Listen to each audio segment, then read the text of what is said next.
Žiema iki šiol buvo itin dosni kritulių. Tik šią savaitę sulaukėme atodrėkio, o mėnesio pradžioje sniegas dar buvo dailiai apklojęs ne tik medžių šakas, storų sluoksnių jis ilgą laiką dengė ir kelius. Susidarius tokiai situacijai, Druskininkų komunalinio ūkio darbuotojai pasitelkę techniką stengiasi kuo skubiau pagerinti padėtį. Savivaldybės administracijos ūkio skyriaus vedėjas Valdas Kuleckas pabrėžė, kad Druskininkų ir jų apylinkės keliai valomi sistemingai.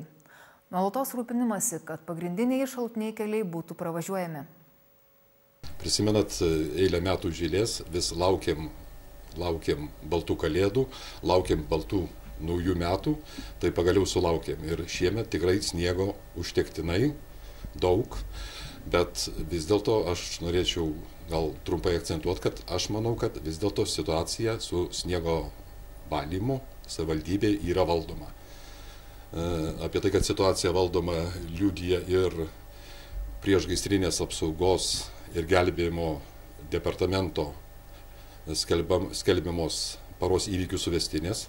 Aš pasižiūrėjau, kas įvykė Lietuvoje šių metų sausio 1, sausio 2, sausio 3 dieną, tai mūsų savivaldybės keliuose, gatvėse nebuvo nei vieno atvejo, kad mūsų gaisrininkai gelbėtojai būtų turėję traukti iš pusnies greitosios medicinos pagalbos automobilius ar policijos komisariato automobilius.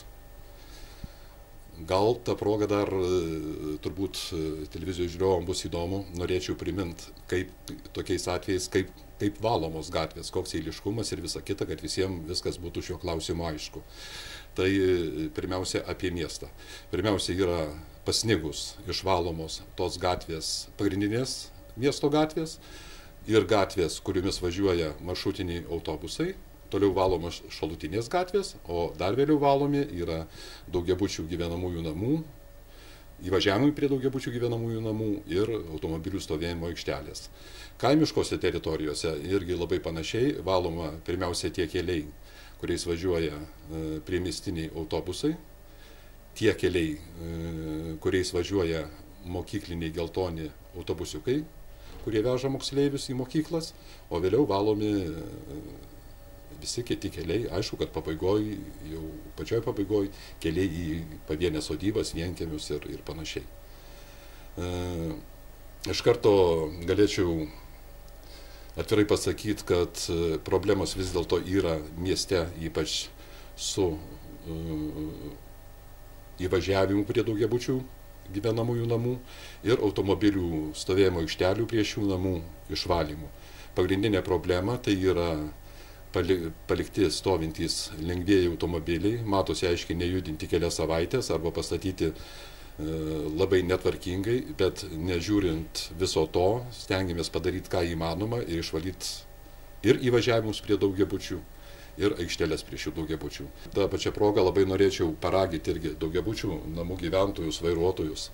Vis dėlto nepatingėkit, paimkit kastuvą ir atsikaskit nors tą vietą, kur stovi jūsų automobilis. Ir aišku, tą sniegą numeskit ant žalios vejos, o ne į tą vietą, kur stovėjo kaimyno automobilis. Norėčiau ką primint ypač lengvųjų automobilių vairuotojams. Visi matot, žiema yra neprasta, tikra žiema. Tai jeigu jau sugalvojot kažkur tai važiuoti, tai pirmiausia, dar kartą įsitikinkit, kokia jūsų lengvo automobilio padangų būklė. Jeigu jau apsisprendėt važiuoti vis dėlto, tai būkit geri, įvertinkit kelio dangą ir įvertinkit atstumą iki priekį esančių mašinų.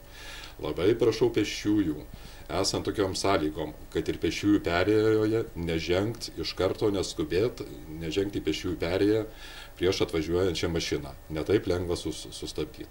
O dėl varveklių, tai naudodamasis šitą progą irgi, norėčiau dar kartą priminti statinių savininkams, naudotojams, daugiabučių gyvenamų administratoriams, bendrijoms, kad jos privalo valyti ir stogus, ir varveklius, kad neatsitiktų nelaimės.